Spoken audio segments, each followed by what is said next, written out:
بیماری‌ها و ضایعات پوستی. شماره 8 آکنه. بخش اول. انواع آکنه. بدان آکنه انواعش بود 4 که نوع 1 خفیف است و کم آزار.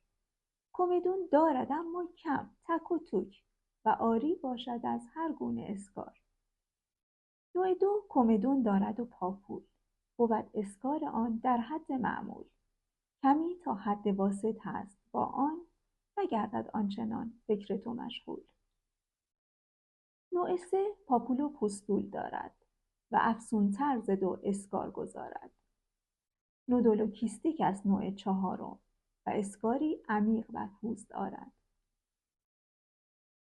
محل‌های درگیری. ببینی آکنه را بر روی گردن و بر صورت که می‌یابی تو حتما، و بر سینه، قسمت‌های بالا و بر بک یعنی بخش پشتی تن. اتیولوژی یا علتهای آکنه. بلوغ با آکنه اغلب همزمان است. ز 10 تا 17 بهر دختران است. پسر از 14 تا 19 سال، ز دختر دیرتر در او نشان است. دلیل آکنه هورمون هاست گاهی. برای کیستیک است ژن خاستگاهی. پروپیون و باکترها ز چربی، بسازند التهاب خواهی نخواهی. بدتر کننده های آکنه. بروم یا یود اگر تجویز کردید، یقیناً آکنه را بدتر نمایید و از کورتون، فنیتوئین، لیتیوم و دانازول مریض را دور سازید.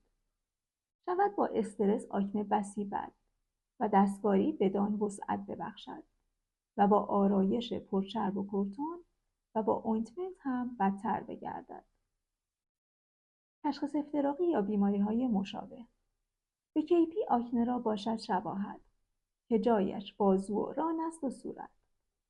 دیگر با درماتیت و فولیکولیت و هم با روزاسه دارد قرابت.